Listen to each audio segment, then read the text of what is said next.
Hey, how's it going, everybody? Charlie Wilson here, aka Sinister Charlie. Welcome back. Hi.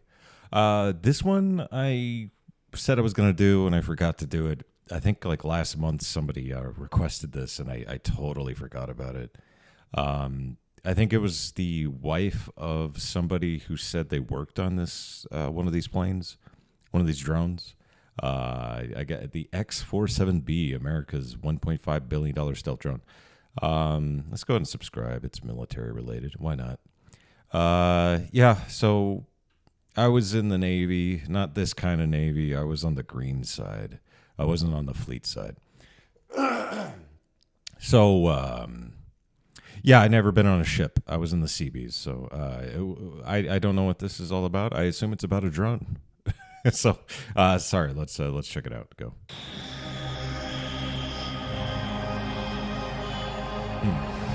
Meet the X-47B, No. America's $1.5 billion stealth drone.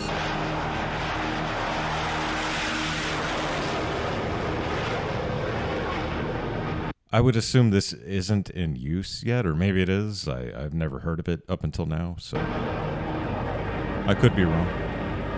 The U.S. Navy almost developed a stealthy, armed, carrier-launched attack drone to bring new range dimensions to maritime power projection. This drone would have conducted high-risk forward offensive missions against enemy air defenses, enemy surface ships, and even adversarial fighter aircraft. Moreover, this first-of-its-kind drone had the potential to serve as a carrier-launched refueler. The drone was based on the Northrop Grumman-developed X-47B demonstrator aircraft, which had already achieved a significant milestone of landing autonomously on an aircraft carrier as part of the Navy's unmanned carrier-launched airborne surveillance and strike. Yeah, sorry if I'm sniffling or coughing a lot. I think I'm getting sick again. Sick. I'm getting a lot. Ever since I quit drinking, I noticed I've been getting sick. So it's not good. U-class program. Despite the achievement, extensive debate and programmatic deliberation led to the cancellation of the U-class program. Instead, the Navy opted to develop a less stealthy and unarmed refueler drone called the MQ-25 Stingray. That doesn't look good, but oh no, it's Boeing. Yeah, I assume that thing's gonna fall apart. No, I'm just kidding. I don't like the look of that. I know it's just to refuel, but it's. On March 18, 2021, some prominent members of Congress called on the Navy to resume the development of a U-class-like capability. The Navy needs to develop an unmanned, long-range, carrier-based penetrating strike capability. Yet this nascent U-class program was usurped to field a far less capable MQ-25 tanking drone. Representative Bob Whitman, House Armed Services Subcommittee on Sea Power and Projection Forces ranking member, said in prepared remarks in Congress.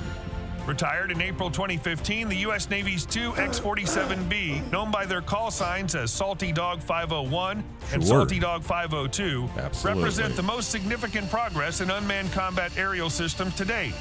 With its distinctive, sleek, stealthy, tailless profile, sleek is a bit. The aircraft has become I don't know. It looks kind of goofy to me. Of military drone technology. But how did the program come about, and why was the Salty Dog retired? Probably like. I'm gonna guess too much money, I guess. I don't know. Northrop Grumman took an ambitious approach, starting with the construction of a small proof-of-concept demonstrator called X-47A Pegasus, which it funded entirely on its own. The X-47A fulfilled Northrop Grumman's objectives with its first and only flight in April 2003. The company then designed a much larger aircraft for the naval version requirement, the X-47B. 6 years since the X-47B began development, Northrop Grumman finally received a contract to build two X-47Bs, and that time military drones had become much more prominent as a result of the success of the MQ-1 Predator and MQ-9 Reapers in Afghanistan and Iraq. Though development costs were quite significant, reaching nearly $1.5 billion by 2015, the program meshed well with evolving Navy requirements. One such requirement was that the drone be capable of long-range strike missions, reflected the Navy's new China-centric strategic orientation, including increasing anxiety. I'm so glad I never had to go on a ship, man. That looks miserable. I'm sure like the port calls are pretty nice and everything, but over advances in Chinese anti-shipping technologies that would require the U.S. Navy to have the ability to launch attacks from a greater range.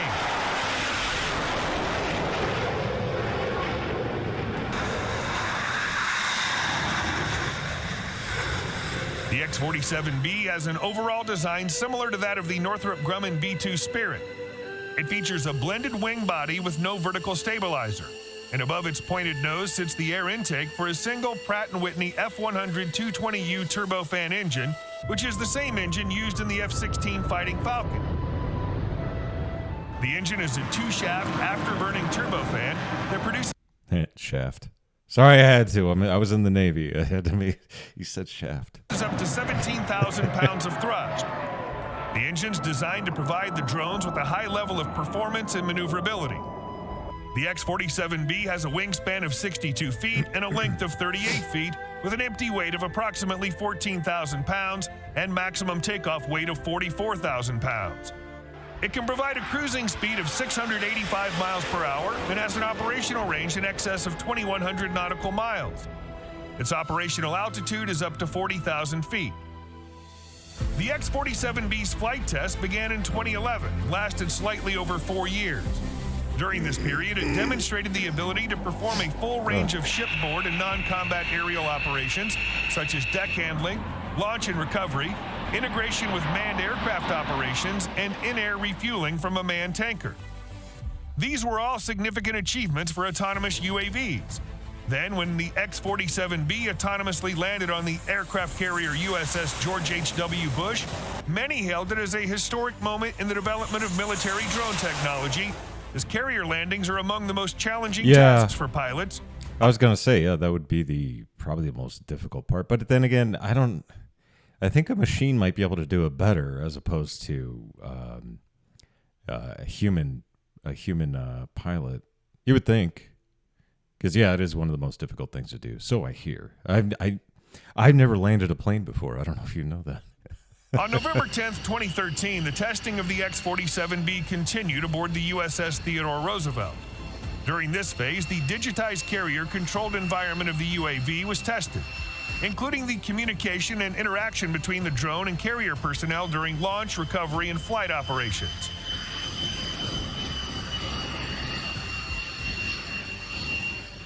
Besides that, on August 17, 2014, the X-47B made history by taking off and landing on Theodore Roosevelt alongside an F/A-18 Hornet, marking the first time a UAV operated in conjunction with manned aircraft aboard an aircraft carrier. The Hornet was launched from the carrier, followed by the X-47B. After a brief flight, the X-47B touched down and immediately took off again to verify system behavior. Word up. After 24 minutes, the X-47B landed on the flight deck and taxied away to make room for the Hornet to land. The demonstration met all test objectives and marked the X-47B's 5th test period at sea. The drone had completed 8 catapult launches from the carrier, 30 touch-and-goes, and 7 arrested landings aboard the George H.W. Bush and Theodore Roosevelt. Additionally, nighttime taxi and deck handling operations were performed for the first time.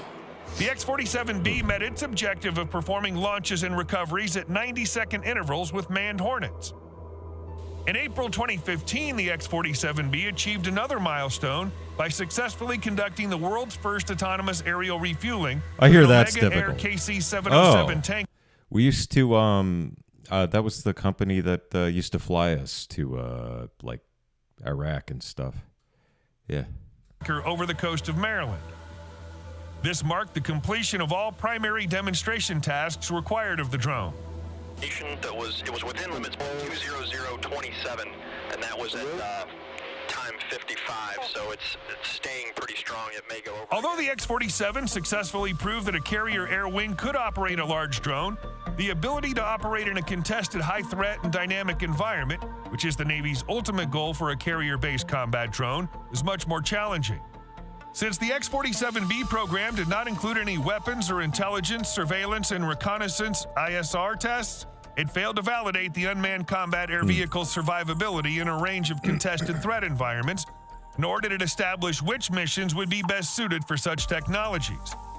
At this point, the program's conclusions suggest that while impressive, the existing core technologies present in the So basically, we just wasted $1 billion on this, something that's never going to be used. So there you go.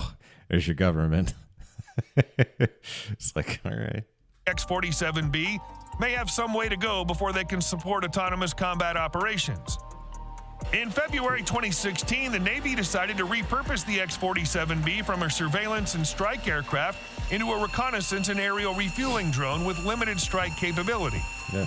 The change followed a top-level review and restructuring of the now-defunct U-Class project. In its stead came a much less ambitious competition to supply a carrier-based drone tanker. This was known as the Carrier-Based Aerial Refueling System, Seabee's program, which Boeing won and Northrop Grumman suddenly elected not to compete in, even though at least one of the X-47Bs was equipped with a refueling pod in preparation for the tender. The adventures of the X-47B ended here. They've been stored at the company's sprawling Plant 42 facility in Palmdale, California, where they remain to this day.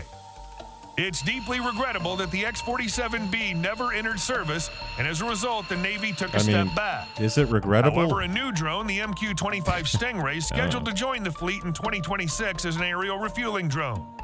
While this is a significant advancement that'll extend the reach of manned aircraft, it may not be the type of drone that fighting enthusiasts had in mind. Fighting enthusiasts. I like that.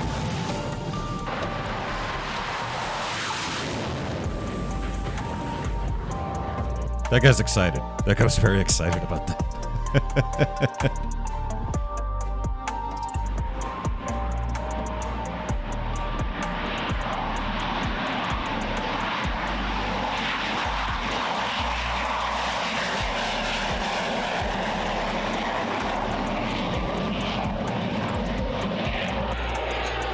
All right.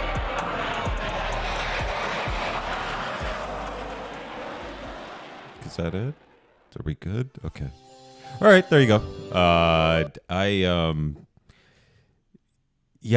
like I said, I was never in the fleet side, so I never got to saw a lot. I never got to see a lot of this stuff. But somebody requested me watch that. Basically, it was just me watching that. I was learning just like you. Yeah, but it just seems like that was a lot of money wasted. It's a lot of wasted money. It's kind of what the government does. Hey, yeah, there you go. Thanks for watching. I really appreciate it. Please like and subscribe down below. I keep changing colors. Yeah, and if you got any suggestions or requests like this one, put it in the comments, and I'll get to it eventually. I know this took like a month or two to get to. I was just going through my watch later list, and I was like, oh, yeah, I was supposed to do that. So thanks a lot for watching. I really appreciate it. And bye.